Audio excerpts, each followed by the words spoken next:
just right. But on that play, the defense was able to disrupt things and hold it to a short gain. Point after now from Sturgis. So a quarterback scramble, certainly a pass play, but he saw something, tucked it, and got in the end zone. A lot of quarterbacks, when they scramble, they're scrambling to create more time to throw the ball downfield. In this situation, as you noted, he tucked it and took off. Great play by him. This is fielded a couple yards deep. And a nice return sets him up pretty good here at the 30-yard line. So the Broncos coming out now. And a methodical drive last time, but they couldn't get that knockout blow. They had to settle for 3. But you got to like what they've been doing along the way, right? It's almost like the body blows, the setup punch. As you said, they didn't get the knockout blow here, but that doesn't mean it can't come later in the game on another possession. And the defense on the other side, maybe a little gas, yeah, right? a little tired. And if nothing else, they just feel relieved getting off field, only giving up 3. They don't exactly feel like they've handled the offense.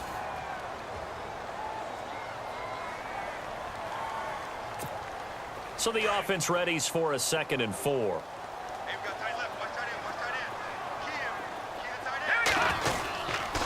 Now Henderson. It's a gain of 4 there, and it gives him a new set of downs. So many teams want to throw the ball in this situation nowadays, but I love watching a team that has enough confidence to go ahead and run the football. In that situation, that's almost a tendency breaker. Play fake to Anderson. Now Simeon. And caught right side, Green. And he'll be taken down at the 46-yard line. 5 yards on the catch there, brings up 2nd down. I think it's okay there. They didn't get a whole lot on that play, but it's nice to have a safety valve that's built like this guy. Big target, guy you can spot pretty easily. Put it on him when your other targets aren't open. And he'll get this one down near the 20-yard line. He's able to rip off 32 on that one. It's a 1st down and a new set of downs here after picking up the 1st on the ground. A play fake to Anderson. It's Simeon. Looking left side, and he's got a man. That's Fowler. And he'll go down here at the 12-yard line.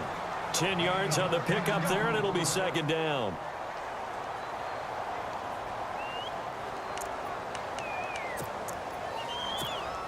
So they complete the pass, and now they face a 2nd down. All right, now, lucky 56. Lucky 56. Possible run anticipation. Here's the D-line sandwiches together. And the hit jarred it loose. It's incomplete. That would have been a great catch, but it's real difficult to hold on to it because it was contested all the way.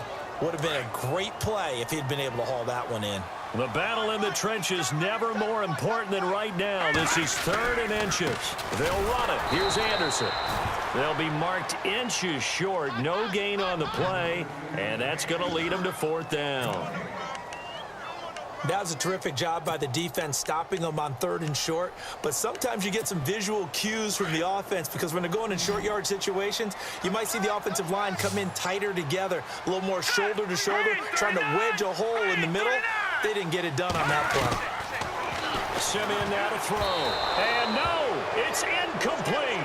Gary Kubiak's guys denied on 4th down. And the Eagles defense able to hold. Now Philadelphia ready to get going on offense again. And for them a touchdown their last go-around. Obviously they'll be hoping to do that again. And when you start plotting for this drive, when you start thinking to yourself, okay, what are we going to do? You don't go away from what you did before because that worked. But you have to be prepared for wrinkles and counters because you know they'll make some adjustments. Brought down around the 16 or 17. Showed some tough running but couldn't free much space. And now defensively they're going to burn their first time out. Remember, they get an extra time built in coming up here shortly at the 2-minute warning. Now a play fake.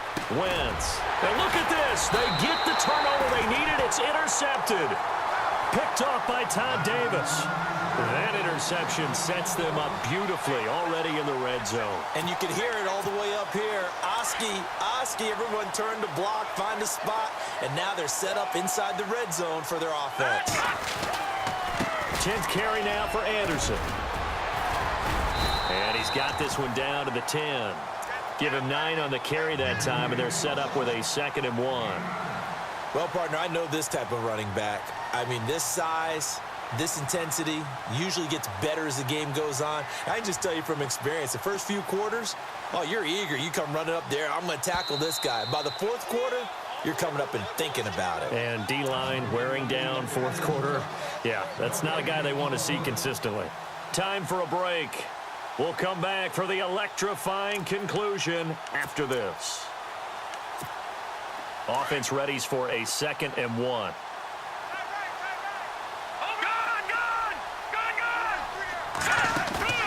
They'll fake the handoff. Now Simeon. This will be caught just inside the 10. And he's able to work it here to the 8-yard line. It's a 3-yard pickup, and that sets up a 1st and goal. But they picked up a little bit of yardage there, and now, in this situation, should be in no hurry to run a play really fast. Let the clock wind down. He couldn't quite hold it. Got hit. Ball pops out. Incomplete. There's a lot of contact going on there, and in the end, unable to keep 2 hands on the football and bring it into his body. Everything looked pretty good until the finish. He'll look to throw. Now they go screen. It's complete. And the stop will come inside the 5 at the 4. That time the completion goes for 4 yards, and we're set up with a 3rd and goal. Gosh, given the time in the short game, would he have been better off just dropping that? Yeah, when you look at the clock, you think so, but it's hard to get a receiver to drop a football. They're trained to catch everything. Just a gain of 2 there, and it's going to bring up a 4th down. Simeon going to rush his guys to the line. Back to throw. Touchdown, Broncos. Virgil Green, a 2-yard touchdown grab. And the Broncos have taken the lead here in the 4th quarter. Wow, I know it's a never-say-never situation, but to me, that looks like that's the one that's going to finish them off. The score that puts them in front here late, but now you got to rally your kick team, don't you, and say the last thing we need is a big return. And what happens is guys get overeager, get out of their lane because they're so excited they want to make the last tackle. You mess up, could come back at you a long way. This fielded at the 2.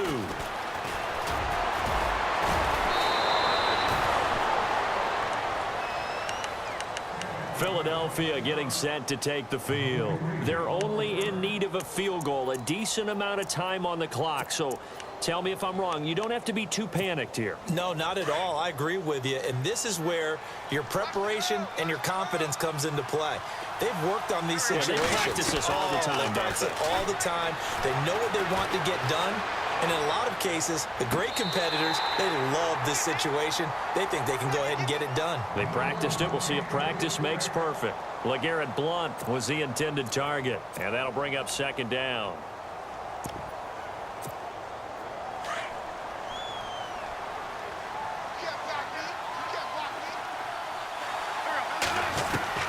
He's back to throw.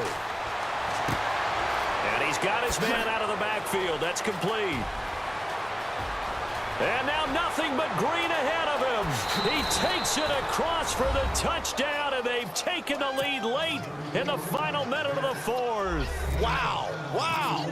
So how many practices have we watched over time where the offense works on scoring late in the game and finding a way to win, as we just saw there? Just saw it right there. Now can they preserve that advantage that they just got? Sturgis out now to kick this one off.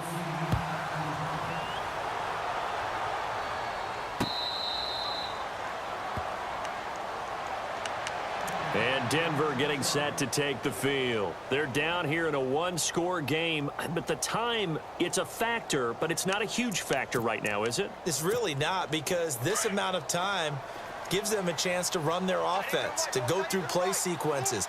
And this is what they work on every week in practice, usually on a Friday. They go over this type of a situation, late game situation. What are we going to do when we have the opportunity? They've called these plays a bunch of times. Now's their chance to execute them. Yeah, they have the opportunity now. Here's the execution. They'll look to throw. And he fires a strike to his big target, Demaryius Thomas. And he goes down, but not before getting this inside the 25. That one goes for 24 yards.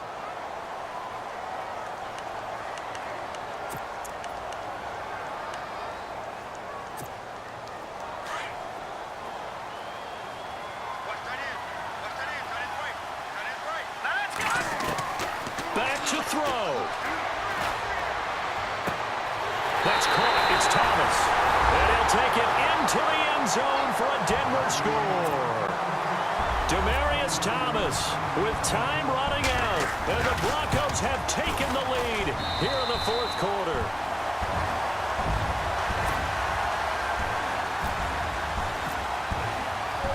Now McManus on to kick this one off.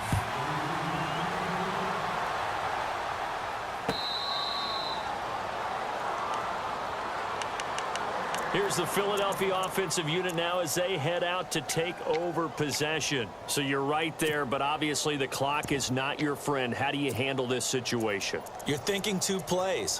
One, to get yourself in position for the second one, whether you're able to get into field goal range or you have to try another deep pass, another Hail Mary, but you're trying to get the first one to a receiver, get out of bounds, and give yourself a chance to set things up for an easier shot at it. See if they can do it. Might be easier said than done. It'll be a gain of 10 to start the drive out, and by a few inches, that'll be a first down. Now, whistles come in. We're going to get a timeout here by the offense as they stop it with 14 seconds to go in the game. Now Wentz. Now they set up the screen. That's complete. And he'll get up near the 45. They'll spot it at the 44. Now they burn the timeout, and they're kind of in that gray area where they might be able to get 2 plays in, but maybe just 1 play left in this ball game. We'll see. Back to throw. Wentz. And this is Ertz with it, right side. Charles, you get into these overtime situations, that's not a bad guy to dial into. Well, when you have to have plays, especially in a spot as you just described, we're in OT, you've got to go to the guys you can trust and you know are going to make the plays. Well, they say it's not the X's and the O's, it's the Jimmys and the Joes. Well, going into the final play of this game, they knew that they needed some type of a